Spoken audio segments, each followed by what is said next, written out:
Our report is titled Prostitution and Sex Trafficking Charges in Alaska for 2020 to through 2024. So we are Alaska's sex worker group, current and former sex workers, sex trafficking survivors, and our allies.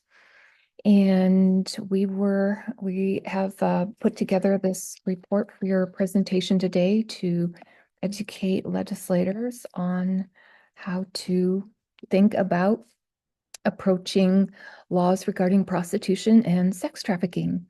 And I'm Maxine Dugan. I'm a currently working prostitute of 30 plus years, and I pretty much plan on working as a prostitute for another 30 plus more. And Amber, would you like to introduce yourself, please?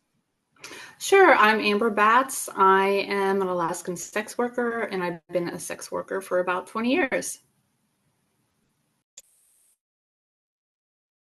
Tara. Sorry, I had myself on mute.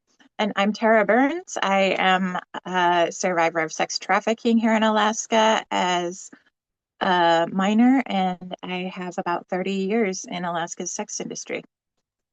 Thanks for that. And Tatiana Rothschild. Hi, everyone. My name is Tatiana. I am a PhD candidate in political science at Northeastern University and a longtime student of anti-human trafficking rhetoric and discourse and policy, and here as a volunteer with CUSP. Thanks for that. So Tatiana, start us off. Yeah, I'm going to dive in and share just for a few minutes about a recent publication that I and my co-authors, Ajayla Banks and Tara Burns, who's here with us today, have in a peer-reviewed journal called the Anti-Trafficking Review. This article is open access available. The link is here in the slides, and I really encourage y'all to take a look at it if you're interested in this sort of policy. But I'm going to give a very brief summary of what we did and a little bit of Ajayla's experiences and some of our conclusions about essentially how victim service organizations function when they're federally funded, and trends that we see in those organizational behaviors, and maybe how we can improve some policies and norms around institutional decisions for victim services. You'll hit the next slide, Maxine. So for this project, we examined the distribution of federal anti-human trafficking funds earmarked for victim services by the Office of Crimes, which is a subset of the DOJ.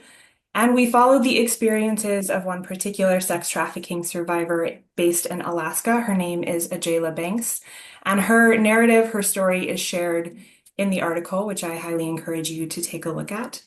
Essentially, Alaska made a really interesting case study when looking at the way that these funds were distributed nationwide, because Alaska receives a high amount of funds, a lot of money, with some lower victim identification numbers.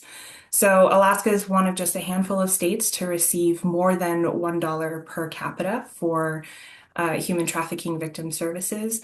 And it's the third highest per capita rate that we see of the US states.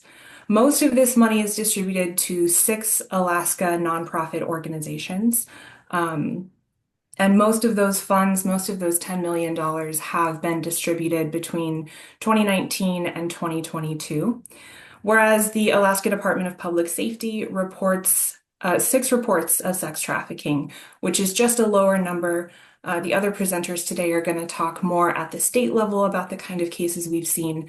But essentially, we're just seeing a high amount of victim service funds with a fairly low number of victims who would be receiving those funds. And with Ajayla's experiences and Tara's expertise in this area, it was just really clear that there were barriers to trafficking survivors actually having access to those funds. And this article attempted to unpack what some of the institutional mechanisms were that made that difficult. Popping on to the next slide. So we examined each of these 6 federally funded institutions individually and unpacked Ajayla's experiences in trying to receive services through each. I'm not going to go organization by organization, although the article does do that more in depth. Really what I'm trying to do, what this project tries to do, is to look at trends in institutional behavior so that we can understand how a victim, how a survivor might be pushed out of victim services and excluded, and what exactly policies at the federal level and policies at the state and organizational level can be changed to help actually make services available to the people that they're supposed to be available for. So all 6 of these federally funded organizations started off with service focuses other than to trafficking survivors, and then incorporated trafficking services into their rhetoric, into their actual organizational options when they started receiving OVC funds. All of these organizations also use looser definitions of sex trafficking than the federal definition, which essentially means that they might be identifying certain service clients or individuals as victims of sex trafficking that the federal government may not identify as victims of sex trafficking and who may not identify themselves as victims of sex trafficking. So that looser definition means that these organizations might claim to be serving more individuals, more survivors of sex trafficking than the state recognizes, than the government recognizes, or than identify as sex trafficking victims themselves. Next slide, please. So Adjela describes kind of a myriad of experiences in trying to access services in Alaska, but we're going to look at some of the barriers to her receiving services that came up multiple times or with multiple organizations. So Adjela was trafficked initially as a minor while in Alaska, and then later was charged with sex trafficking herself, while her trafficker was also charged, essentially because after she had turned 18, there was another minor involved. And this is something that we see in Alaska repeated quite a bit, where sex trafficking survivors are actually charged with sex trafficking instead of being offered services or assistance by the state. Anytime that we see, so in every single, you can read this here, every single Alaskan sex trafficking case that has both minors and adult victims, the adult has been charged with conspiracy to commit sex trafficking. So this is not something specific to Alaska. Federally, nationally, we absolutely see issues with law enforcement charging victims of sex trafficking with crimes themselves, but this is a high number, right? This is like a high prevalence of seeing that in Alaska's case. And in Adjela's case, she was encouraged to take a deal and essentially accept a sex offender status without really understanding that that would be put on her record and what that would mean for her access to services. So because this is such a prevalent issue and because the sex offender status excludes her from access to quite a lot of housing, to most of the victim services that are offered by these nonprofits. We also know that most at this point, most sex trafficking survivors who were identified as adults will not be able to access victim services in Alaska. So this is a fairly clear policy change that charging victims with any kind of crime, but with sex offender status particularly, is going to make them ineligible for the victim services that do exist. Additionally, the lack of legal assistance meant that Adjela was not very well informed and did not have good representation at the time that she took this deal. It also means that she hasn't been able to address it again, to take it back to court. As her trafficker's case has gone to court, Adjela has not had strong legal assistance. And when she's tried to access that, caseworkers have essentially told her that those services don't exist for trafficking survivors. We also see just a real braiding in of service providers with law enforcement. So some of this is specific to Alaska's kind of dynamic, but this is also something that is encouraged at the federal level through the OVC funds. The encouragement of task forces is something that is sort of specific to human trafficking in a really interesting way. But essentially what it means is that law enforcement tend to be more involved in who can access victim services and in what victim services are available to a variety of survivors or people who are facing charges. And in Adjela's case, There was a law enforcement officer who was able to make sure at multiple institutions that she was not able to access services by speaking directly to the service provider. Ajayla also experienced being passed from caseworker to caseworker and had several at various different points. One caseworker in particular who told her that she was happy to discuss things, but that she wouldn't be able to provide services or help her access services that did not exist. If we can hop on to the next slide. Essentially, what this has meant in kind of looking at Ajayla's experiences with these various institutions, we see that at the federal level, there are incentives for service providers, for nonprofit programs to create restrictions under the narrative of safety that actually end up excluding, in Alaska's case, most survivors of trafficking.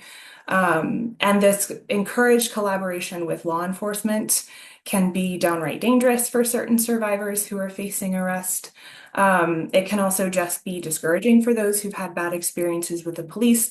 And in Ajayla's case, it created a relationship between law enforcement and victim services that was really exclusionary for her. And so the role of anti-trafficking forces and the way that this trickles down from the federal government can be kind of internalized at the organizational level and can become a norm that isn't really questioned because it's encouraged at the federal level. Next and last slide. As we think through the policy implications of this kind of research, when we're speaking for Alaska's case particularly, I very much want to encourage, we want to encourage that service providers should not be working with police to criminalize survivors to decide who gets services. That should not be up to law enforcement. Very specifically, that's up to the service provider and what's available and hopefully the needs of the survivor in question. That we don't need more caseworkers, we need less. We need fewer caseworkers and more actual services. And desperately want to point out that with the heavy amount of funds that are funneled into Alaska and the number of survivors that have been identified, absolutely each of these survivors could have been fully supported with these funds, right? Housing, financial stability, transportation, the legal representation that they need, because we're talking about $10 million for a handful of survivors in these last couple of decades. So really what we have here is a funding distribution problem, right? Not a funding access problem or a funding issue at all. I'm happy to answer any questions. I encourage you all to take a look at the article if you'd like more details on exactly what we did, but you can reach out to me via email. My email is also included in the slides if there's any more information that I can provide. Maxine, I'll turn this back to you. Thank you. Thanks so much for that, Tatiana. Yes, so in the report that we will be providing for you today, that is being released today, we have all Tatiana's contact information and link to the federal report that she and Tara wrote, so you can read that in more detail.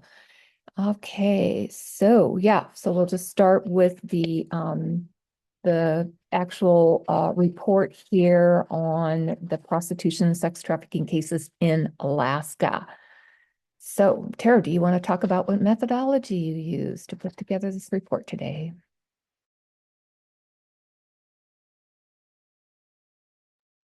Sure. So for this report, we made public records requests from the State Department of Law and from the Municipality of Anchorage prosecutor for all of the cases that they charged over the last 4 years.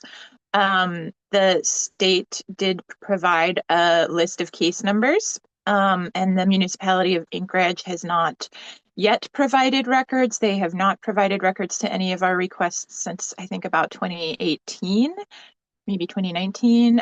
They did, after we made a few calls to the municipality, they did send us a bill for $60, which we paid on December 11th, I believe. So hopefully they will be getting us those records at some point, and we will just release like a little supplementary report. And then Maxine went through PACER and pulled all of the federal cases. And we put together a focus group, a small focus group of sex workers and sex trafficking survivors with recent experience in Alaska's sex industry to review these cases and make sure that we were getting things right. Can we go to the next slide, please? So some limitations of the data, right, are that there were a lot of the cases were filed under the wrong statute. And when I was designing the research instrument, I did not take into consideration that that could happen. So many of the cases that we'll be calling like solicitation cases were actually charged as prostitution, and all of the felony solicitation of a minor cases were charged as either solicitation or prostitution. So encoding the data, that made things a little bit difficult. And we're going to be talking about the cases here as what they were intended to be charged as, which a lot of times is what they were amended to, but not always, rather than the way that they were actually charged. And we're going to try to make this make sense and not be too confusing. We don't know if there were any cases that were not provided by the Department of Law. There was a previous year where they responded to our record request and left out 2 cases that we knew about. And then on follow-up, they said that was because of a change in their computer system. So if there's cases that they didn't provide us, we don't know about that. Our data is only as good as our public servants' compliance with the public records law. Right. And so, again, we have no cases from the municipality, and we are trying to protect the privacy of sex workers and sex trafficking survivors here by not providing any names or case numbers publicly. Privately, if you are an ally who is not going to release the names of sex workers or sex trafficking survivors publicly, we can provide you with the Google Drive link to all of these cases. Okay, next slide, please. So before we get into kind of the meat of the prostitution law and how it's being used, I want to just review what's in the prostitution law. So it has several sections, and A is the section that defines the offenses. So A1 is for the seller, and throughout this presentation, we're going to refer to this as prostitution. And prostitution is the crime of agreeing or offering or engaging in sexual conduct in return for a fee. Don't be too loud. A2 is what we're going to call the solicitation throughout this presentation.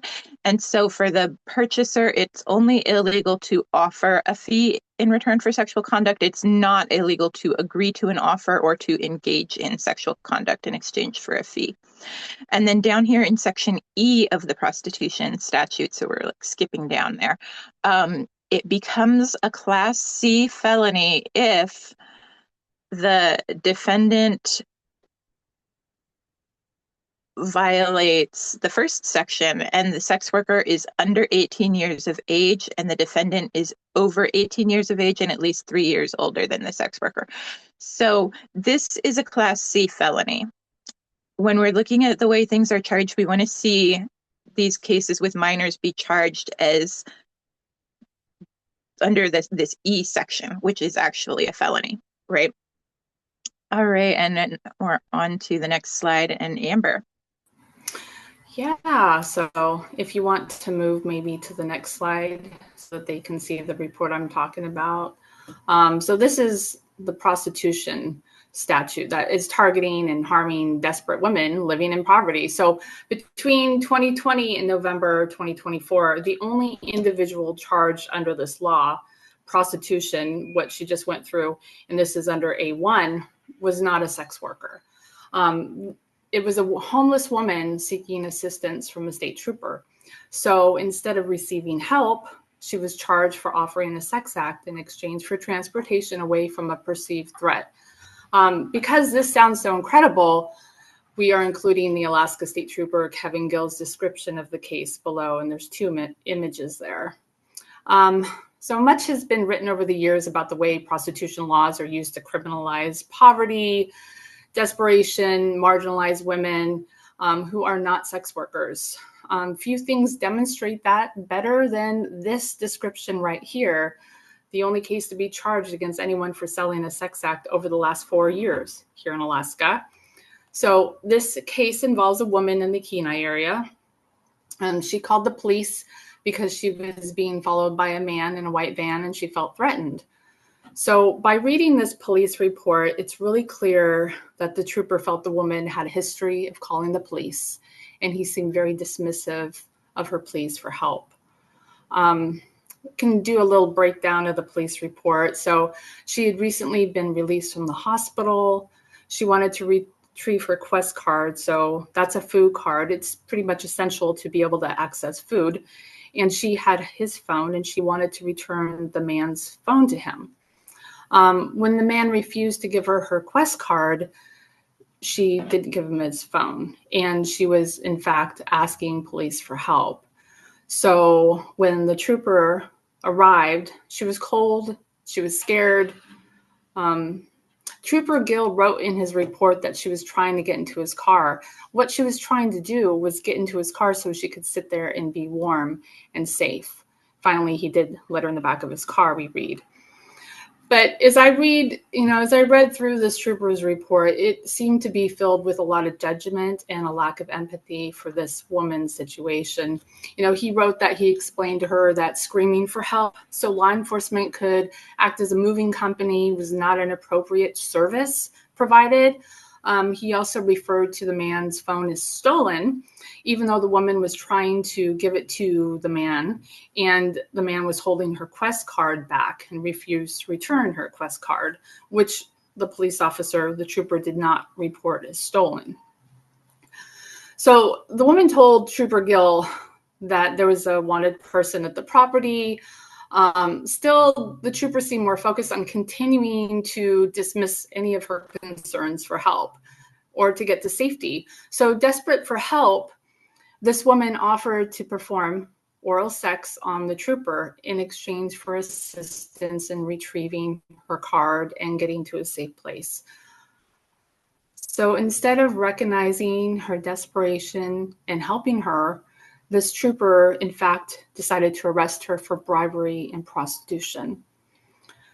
So this woman, like many others struggling with homelessness, are likely to resort to survival strategies that many may find difficult to understand. Offering a sex act may have been a desperate attempt to secure safety for her, but instead of the trooper recognizing this and the fact that she propositioned him, desperate for some help, the trooper decided to just kind of ignore her pleas for help and charge her with prostitution and bribery. So instead of giving her help or resources, he decided to criminalize her. So we're looking at Alaska, the rape capital of the United States, with a police officer, a state trooper, who should be willing to transport a vulnerable woman with no resources away from an unsafe situation. Instead, refusing to transport her. And then he would, a police officer should never make a woman feel so desperate for her safety that she offers a sex act for that safety. So this woman's call for help ended up with her being criminalized instead of being assisted. The stigma of a prostitution charge will impact her ability to find housing and employment, definitely.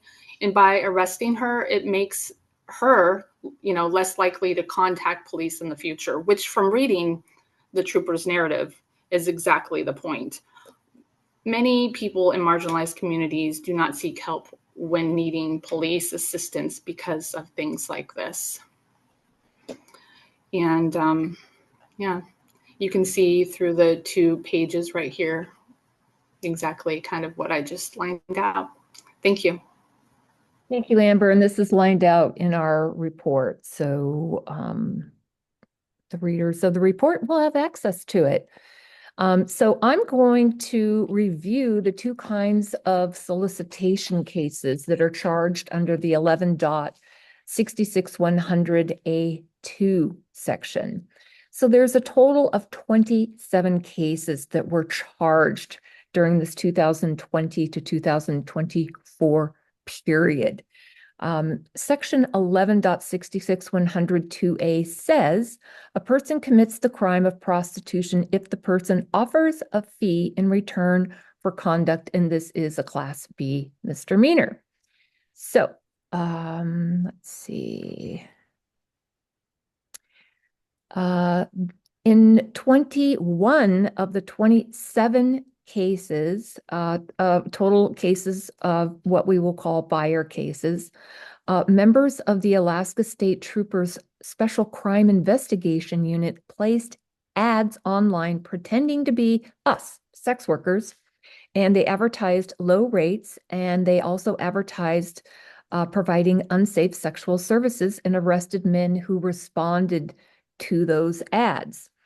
So the other 6 cases that were charged under the solicitation section were cases where women or minors were contacting police because men were harassing them and offering them, sex for money, or money for sex. So it was men who were trying to harass women and minors into sexual contact and were using money to try to encourage them or coerce them into providing that sex, or they were using the money to somehow discount the fact that the women and the minors were not interested in having sex with them. So let's go back to the first set of cases that I referenced where the Alaska State Troopers were putting together these ads online. So these are 20 of the solicitation, 21 of the solicitation cases.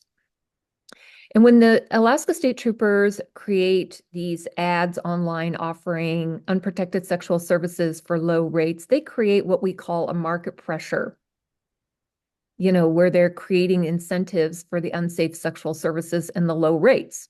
And so here in the slide, we can see an ad that the Alaska State Troopers wrote and crafted and posted online in Fairbanks. And it says, the pics are 100% real, always discreet, always on time, looking my very best, always aim to please and make sure you're happy, leaving you with amazing, memorable moments. Let me fulfill your fantasies, baby.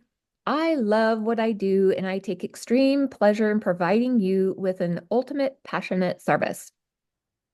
Seductive voice, sexy tight body, private and prompt, 100% independent, available, pictures are real and taken recently. So that part's a lie, right? And then this ad goes on by the Alaska State Troopers to say that yes, anal, yes, BBBJ, yes, GFE, and text out a phone number.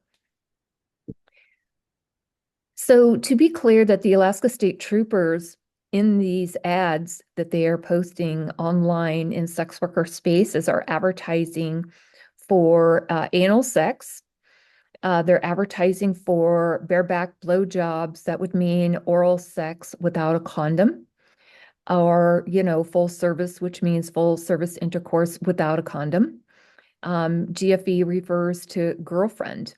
So, this slide that you see in front of you is what's included in, some of the charging documents written by the Alaska State Troopers. So we have Alaska State Troopers that are using acronyms that they believe that are commonly used in the sex trade. So now we have Alaska State Troopers considering themselves experts on the sex trade when they're not, and purporting themselves to be sex workers who are providing advertising for unprotected sexual services at low rates. And that has the effect of people who see this ad publicly, say, for example, new providers who are looking at this ad posted by, a fake provider, which is the Alaska State Troopers, thinking that she has to provide all of these unsafe sexual services at low rates. And then we have prospective clients looking at this ad and seeing that a provider is providing all these services, unprotected sexual services at low rates. So that has the effect of clients who see this think that maybe this is a normal type of service. These services are not normally available and that they're available at low rates. So they will take this ad and show it to other service providers and say, oh, well, this provider is providing anal sex and, bareback blowjobs and all this, unprotected sexual services for low rates. So why can't you provide me with these services, these unprotected sexual services at low rates? So, we call that an unfair business practice, where the Alaska State Troopers are advertising unprotected sexual services at low rates that upsets the whole sex industry's traditions of providing certain standard services at certain livable rates, not at low rates. And certainly some people may provide these specialty premium services as they are stated in this ad, but they are not, I can guarantee you, they are not being provided at these low rates.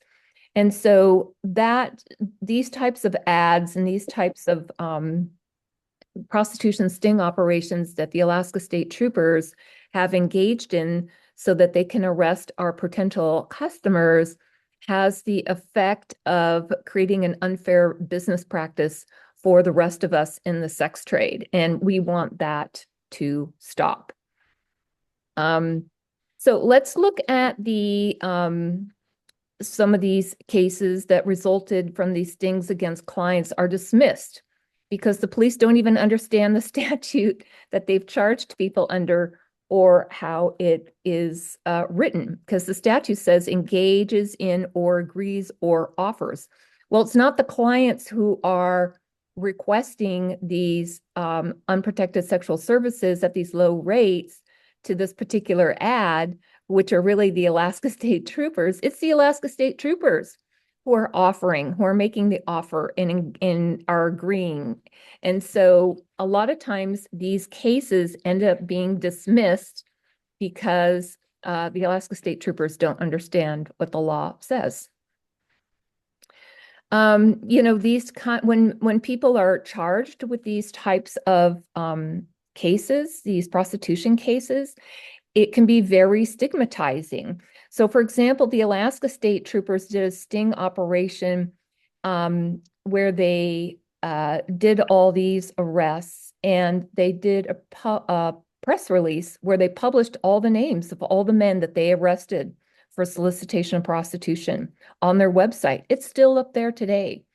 So that has the effect of causing a bunch of digital social death, if you will. So digital social death means that if somebody is Googling your name because they are considering you for a prospective job or as a prospective tenant or, those types of things, or you're in a child custody case and your name pops up under a prostitution solicitation arrest, not even a conviction, but an arrest, that causes what we call a digital social death. And so that type of digital social death is not statuted under these prostitution laws. If you're convicted of a Class B misdemeanor, you can go to jail, you can have a fine. It doesn't say that you're going to suffer a digital social death for the rest of your life because the Alaska State Troopers arrested you. Doesn't matter if your case was dismissed, doesn't matter if you take up some sort of plea deal, your name is up there on the internet forever. And so that impacts negatively people's ability to earn a living.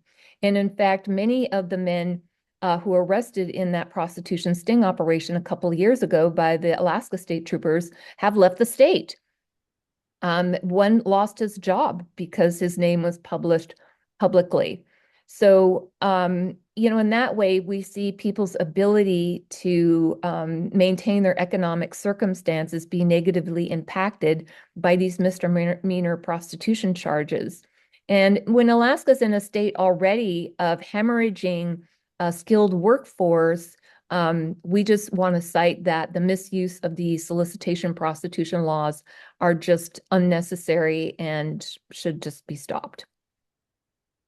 So the other thing that happens is that I want to talk about the other 6 cases where the Alaska State Troopers charged men who were harassing women and minors under this misdemeanor statute. So,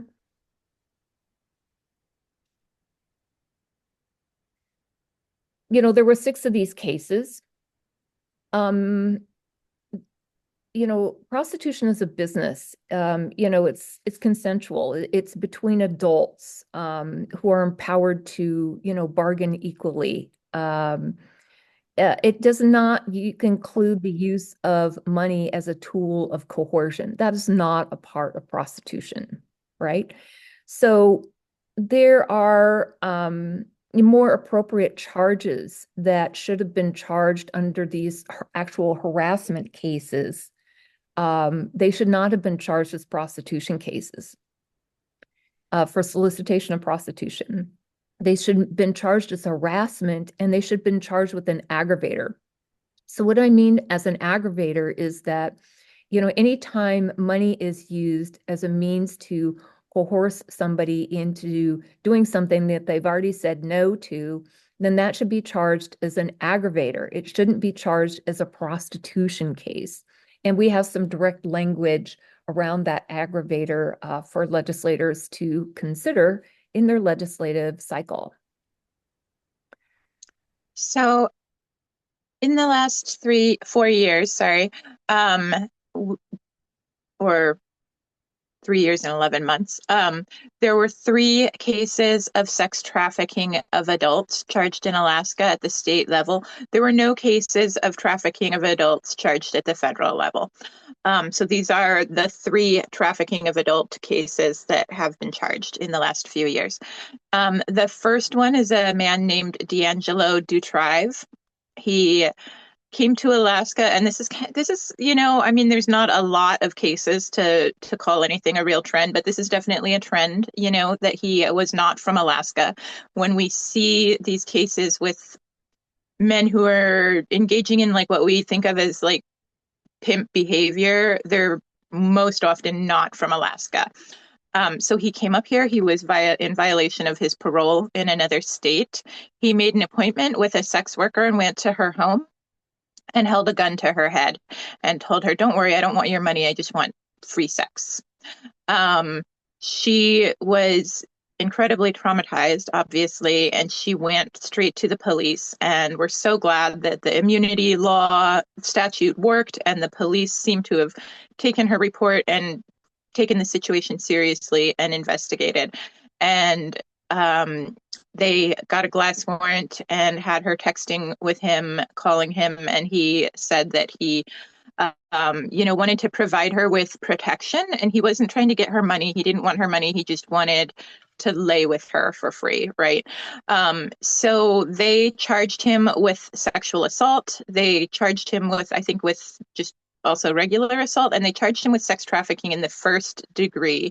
And the theory of the charge of the sex trafficking charge rate is that he used force to induce her to engage in an act of prostitution. Not sure if that is going to stick, because it seems like he used force to get her to engage in sex for free, which is the opposite of prostitution.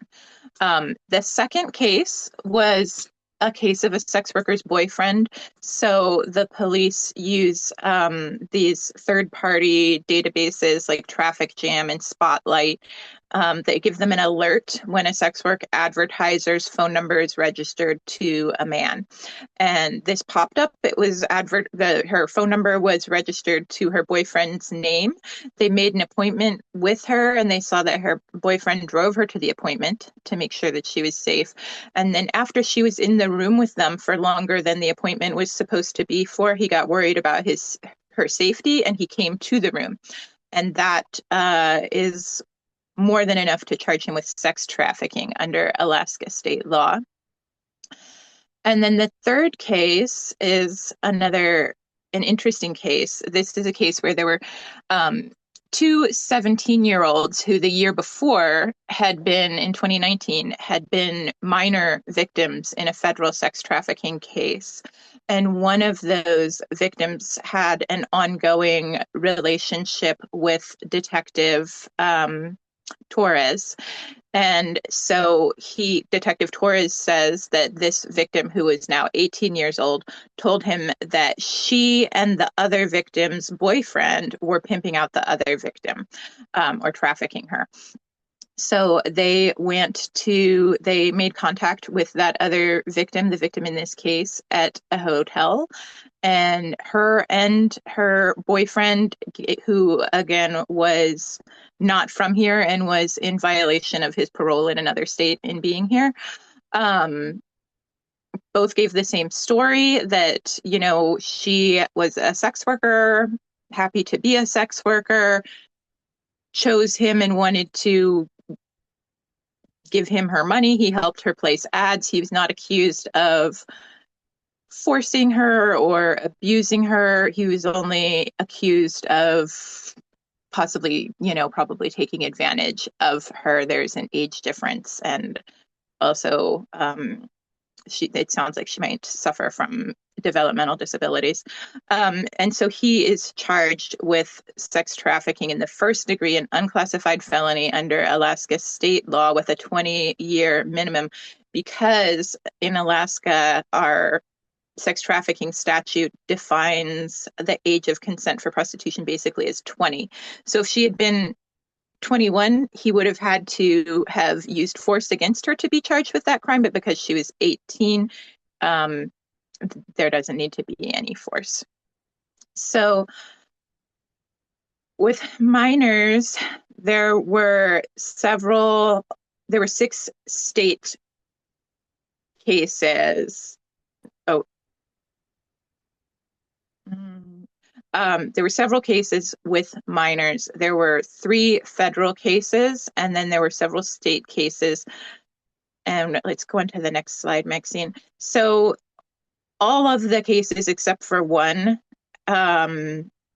did not involve what people would most often think of as sex trafficking. 2 out of 3 of the federal cases involved what most of us would think of as child molestation, but where the perpetrator paid the victim. So this is a press release in a very typical case where the FBI received a tip alleging that a minor had been sexually abused by this man in Kotzebue 15 times approximately over the course of 3 years, with the first instance occurring when she was just 10 years old. He allegedly gave her money after each instance of sexual abuse and often gave her alcohol or marijuana. So this is a case that is charged federally as sex trafficking. It's a little confusing for policymakers and for the public to hear that there have been, 3 cases of sex trafficking of a minor in Alaska over the last few years. They think that that means that there have been 3 cases where a minor was being pimped out in the sex industry. And that's just not the cases that we're seeing. And we think that it is harmful to charge these cases as sex trafficking. It's harmful to put that kind of stigma on a child when what they've been the victim of is child molestation. And like Maxine mentioned earlier, and we'll go into in more detail later, we think that this should be an aggravator to a sexual abuse of a minor charge. So if there's money involved, or if the perpetrator pays the victim to try to discredit her, or if the victim is a sex worker or sex trafficking survivor of any crime, that should be an aggravator, not an entirely different crime. Okay, next slide, please. So with the 6 cases that were charged under Alaska state law, what we see is that all of them were misfiled as misdemeanor prostitution. So just to kind of review again, the felony section of the prostitution statute for prostitution involving minors is in section E. This is the felony. A1 and A2 are misdemeanors. But what we consistently see, Maxine, you go to the next slide, are charging documents like this, right? Where this man, Glenn Foss, who he is accused of approaching 2 minors at Russian Jack Park and giving them money. He gave them each, I think, $15 and told them this is a birthday gift. And then he followed them and harassed them for sexual contact. One of them was 17 and one of them was 15, I believe. And for some reason, they only charged him here, or maybe this is just one of the counts and the other minor is the other count.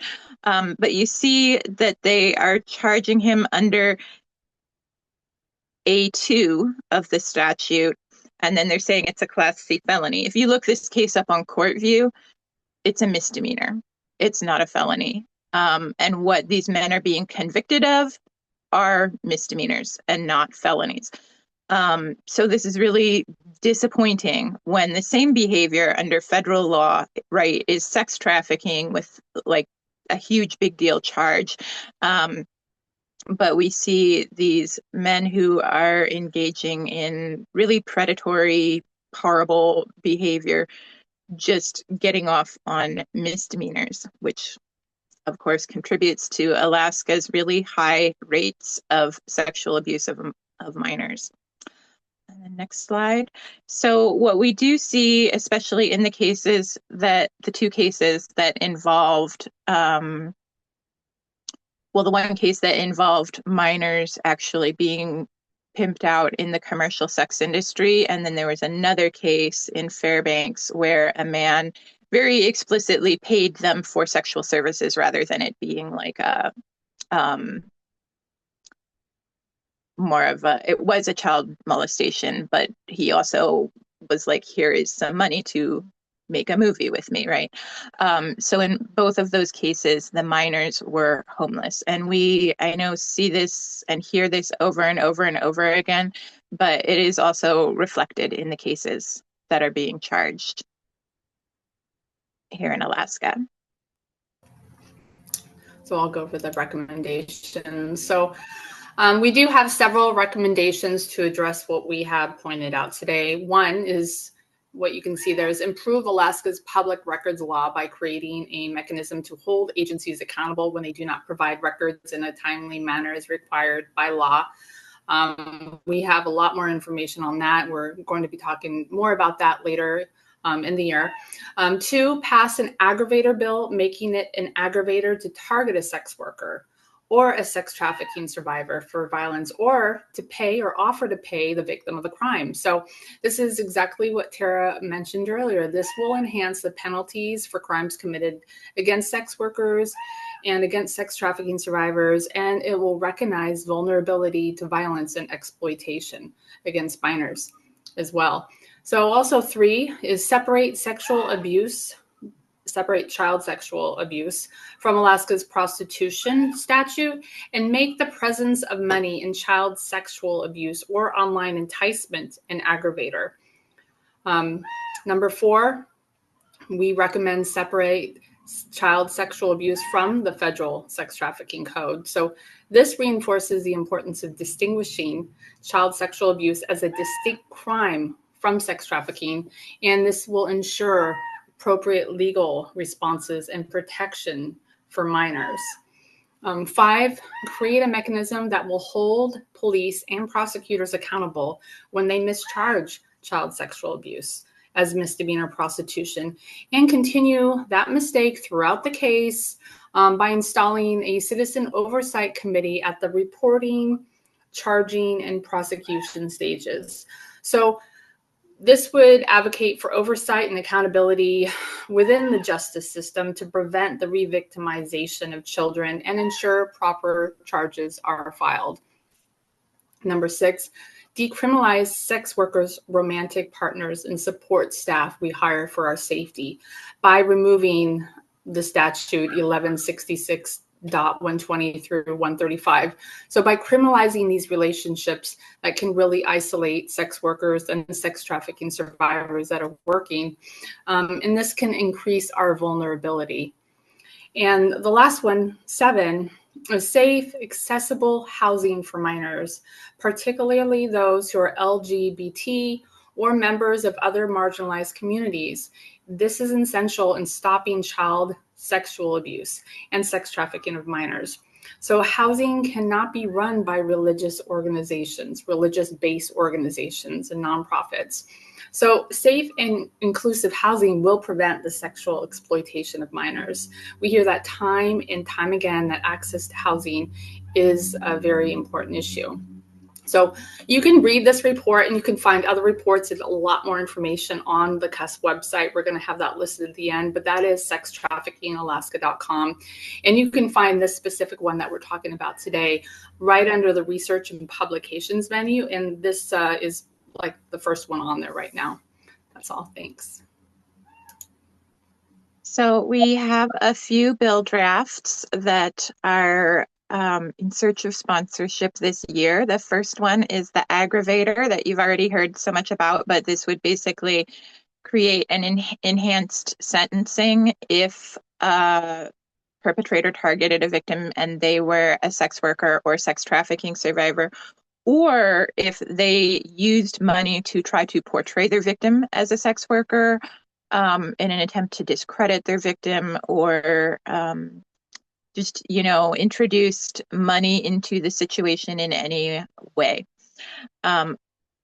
We also have a draft for immunity in reporting for customers who are our first responders. They, in cases of, actual horrendous sex trafficking where victims are really isolated, the only people they might ever be alone with are customers. And like you've probably heard of with labor trafficking policy, it can take a while for a trafficking victim to build up that relationship of trust and confide in a customer. And at that point, the customer needs to be able to go to police and say, hey, this person is being sex trafficked, without having to worry that they are going to be charged with prostitution and lose their jobs and lose their families and lose their professional certifications and have to move out of state. If anybody tells you that they do not want customers to be able to report sex trafficking without being arrested for prostitution, they do not want to stop sex trafficking.